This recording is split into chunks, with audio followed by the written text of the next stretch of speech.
తమ్ముడు నాకు కథ జ్ఞాపకం వస్తా ఉంది. ఒక రాజా అనే వ్యక్తి ఎప్పుడు సైకిల్ ఎక్కి తిరిగేవాడు. ఏ కష్టం లేదు, పెట్రోల్ ఖర్చు లేదు, ఎక్కడికి పోవాలన్నా సైకిల్ మీద దూసుకెళ్లిపోయేవాడు. సాఫీగా జరిగింది. ఒక వ్యక్తి వచ్చాడు, అతను అడిగాడు, నువ్వు నాతో రా, నిన్ను బ్రహ్మాండంగా స్పీడ్గా తీసుకుపోతాను, స్వర్గాన్ని చూపిస్తానన్నాడు. Motor bike ఎక్కించుకున్నాడు. కొంత దూరం పోయాడు, పెట్రోల్ అయిపోయింది, పెట్రోల్ కొట్టించమన్నాడు. అతను అనుకున్నాడు, ఎక్కాము, ఏం చేయాలో తెలియదు, పెట్రోల్ కొట్టించాడు.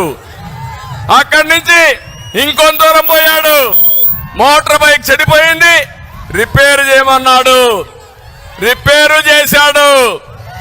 ఇంకొంత దూరం పోయాడు, చీకటి పడింది, మోటార్ బైక్ నిలబెట్టి ఒళ్ళుపై నుండి అన్ని కూడా దోచుకొని పారిపోయాడు.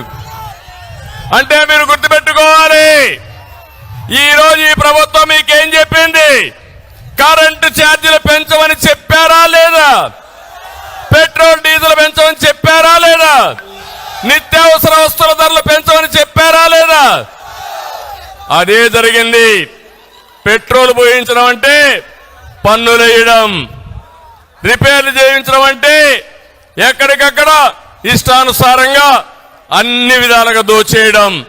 మూడోది, రాష్ట్రాన్నే విధ్వంసం చేశాడు.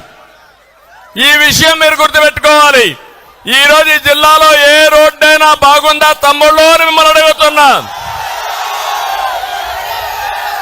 ఏ కాలువైనా పూడికి తీశారా అని మిమ్మల్ని అడుగుతున్నా. ఏ డ్రైనేజీలైనా పూడికి తీశారా అని మిమ్మల్ని అడుగుతున్నా. వ్యవస్థల్ని సర్వనాశనం చేశారు.